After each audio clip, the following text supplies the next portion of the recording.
Ladies and gents, welcome back to the Salon YouTube channel for episode number 2 of the first look of my team on F1 at 22. As always, big thanks to EA for sponsoring this video and giving us access to the game ahead of its launch at the end of the month. And the eagle-eyed of you would have noticed we have changed the livery ahead of the start of the season.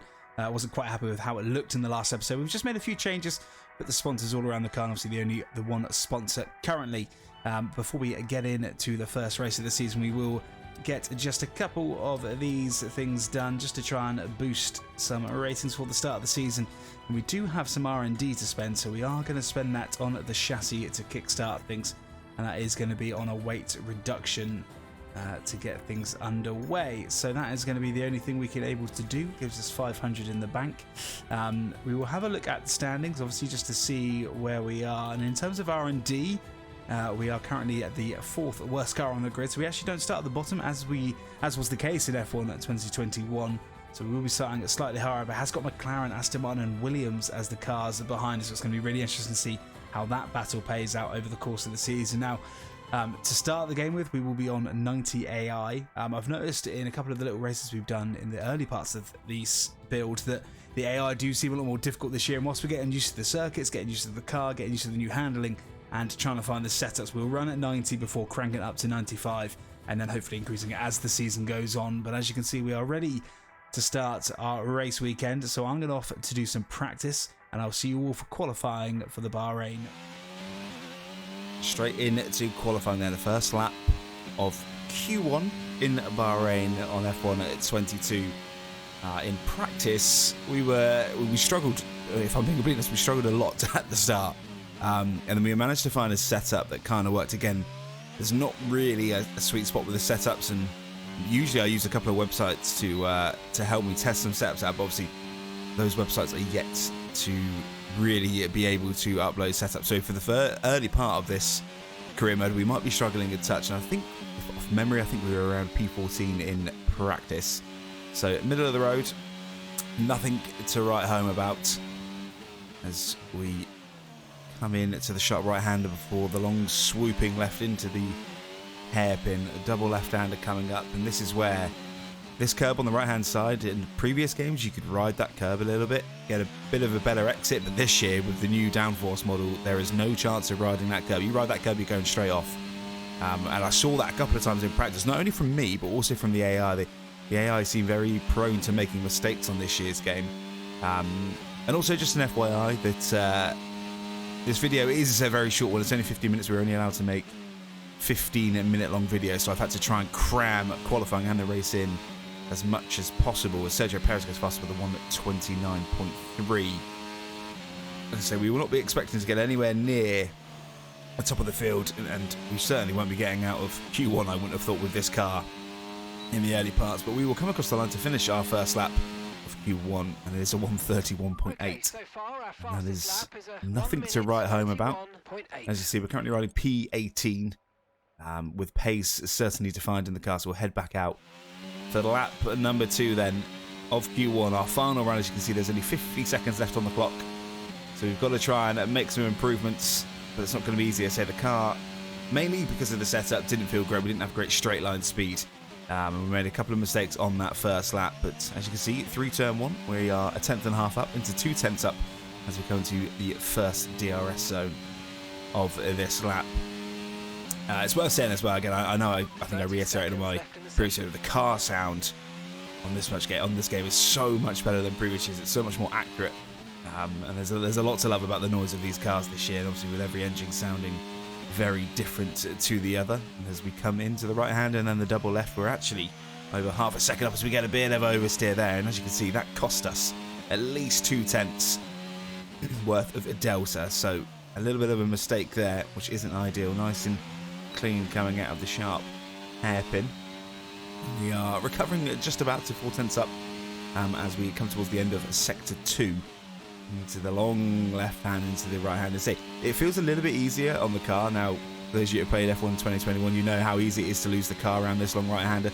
It feels like you've got a little bit more traction this year, and that you can sort of be a bit more honest with that corner, and not have to maybe lift off, especially with a full load of fuel come race day. But we're going to come round at the final corner now Take a little bit of curb on the inside, but we are going to improve. And it's going to be a much better lap from us, over 6/10 improvement.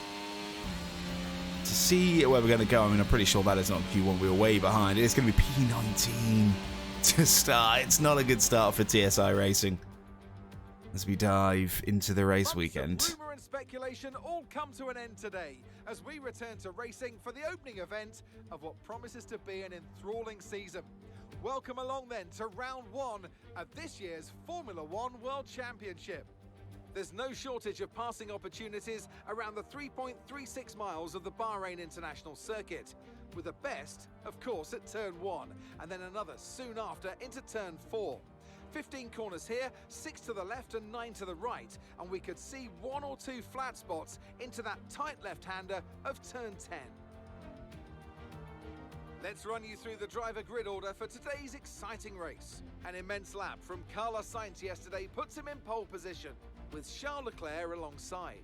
Looking down the rest of the grid, we have Verstappen, Hamilton, Sergio Perez and Russell, Fernando Alonso, Bottas, Mick Schumacher and Kevin Magnussen, Ocon, Joe, Yuki Tsunoda and Ricciardo, Vettel, Stroll, Alex Albon and Thomas, Oscar Piastri, Norris, Gasly.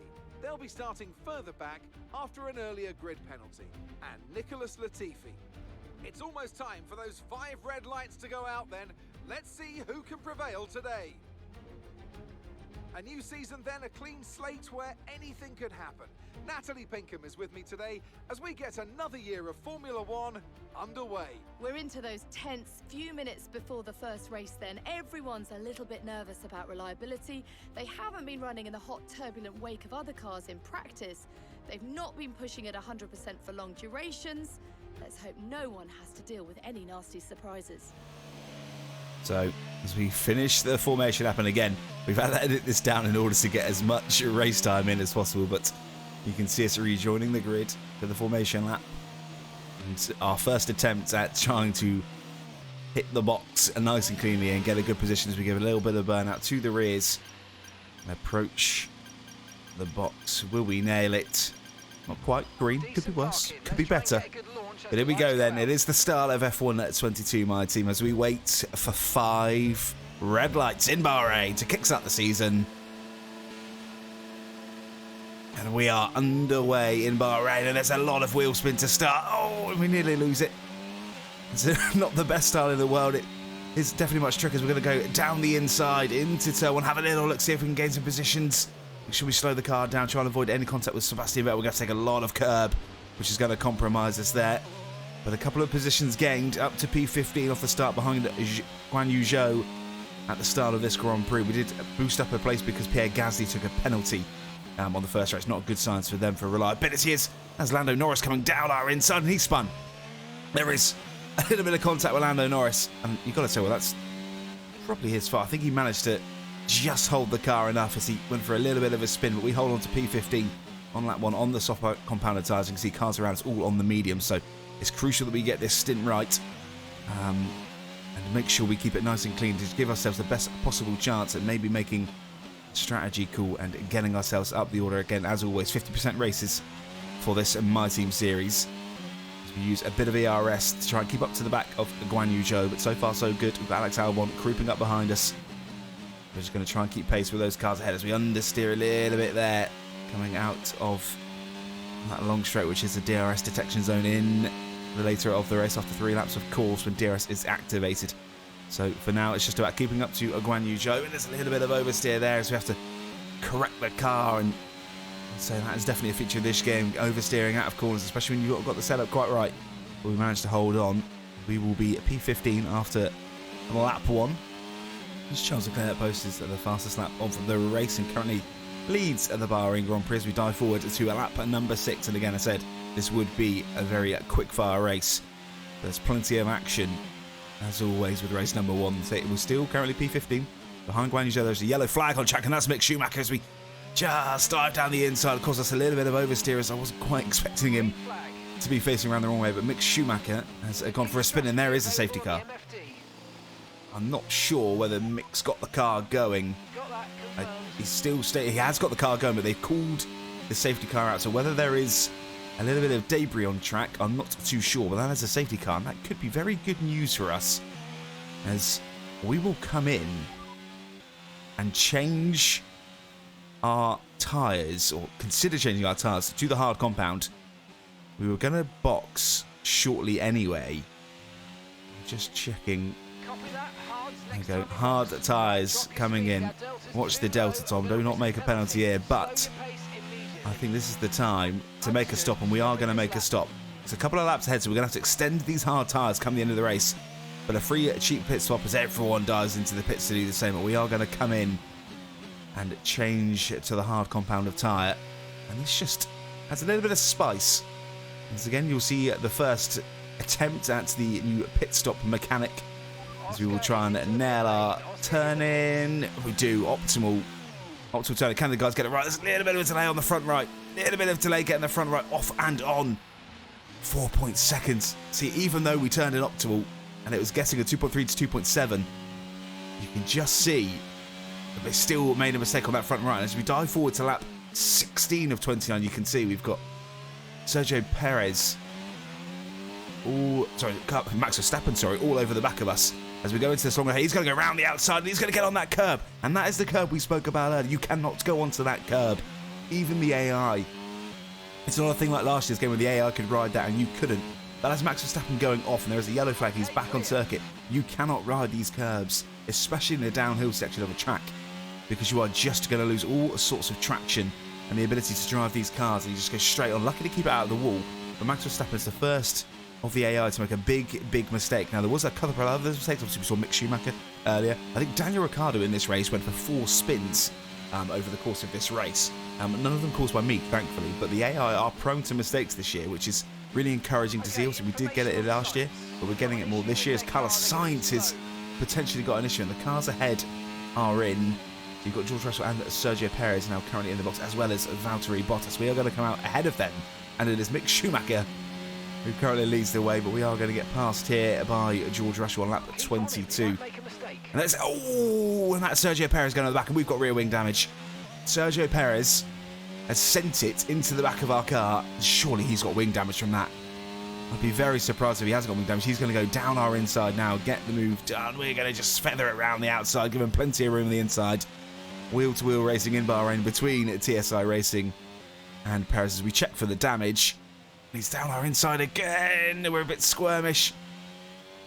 You've got damage to the rear wing. Yeah, and there you go. Confirmed damage to the rear wing. And that is not what we want at all. We have got damage to the rear wing. That is going to affect our performance. As we dive to lap 28, and towards the end of this race, it is between me and Mick Schumacher for the last point-playing position, as we're going to send one down the inside. Think about it, keep on it, and here we go, chat. So we had to make it quick, but it is a last lap shootout. You'd be delighted to know that Perez did have damage earlier, so we managed to get in position there. But here we go. Pickles against Mick Schumacher. No World Drivers' Championship points between us. Here we go. Pickles goes round the outside. We're very late. We're very late on it. And Mick Schumacher is going to have a chance at diving it back down the inside, and does. But it gives us no DRS because we overshot the corner, and Mick Schumacher now goes to the inside. We're going to go down the inside, and Mick Schumacher trying to make a move. Do make a move. Mick Schumacher backs out, gives us plenty of room. Maybe too much respect. We get the job done, and that might just be enough to secure a point as we go wheel to wheel through this section in Bahrain. Unbelievable final lap drama here. This is for one solitary championship point. It would be the first ever championship point of TSI Racing. Now Mick Schumacher is going to have DRS on us again as we come out of this sharp left-hand hairpin. Coming around now, Mick's all over the back of us here. His tyres, that little bit fresher than ours. They're about 6 or 7 laps fresh as we're going to drain the ERS. We've got hardly anything left. Will Mick have a look? Doesn't have a look. We've got a handful of corners left. It's going to be a drag race to the finish. Charles Leclerc wins the opening race of the season in Bahrain. But this is for P10, chat. This is for P10 in the championship. Our tyres are gone 64% on the rear left. At this stage, you're hoping not to get a puncture. Mick Schumacher is gaining. He's gaining. We've got literally 3% ERS left. as we get on the brakes, find the corner. It's going to be a drag race. The line is Mick's all over the back of us. This for the first championship point for TSI Racing. Can we get across the line? Mick's gaining, but it won't be enough as the TSI Racing and get their first points on the board. And a really, really fun and enjoyable race. So I know we had to cut quite a lot of it out, but it is P10. We do get driver of the day, and it is our first point as a Formula 1 team and a Formula 1 driver. And it is Charles Leclerc who gets the win. I will be back with episode 2 very shortly, and hopefully we'll have a bit longer to show you. We won't be restricted to 15-minute videos because I appreciate that was very quick, but I'll see you all very shortly for the Saudi Arabian Grand Prix.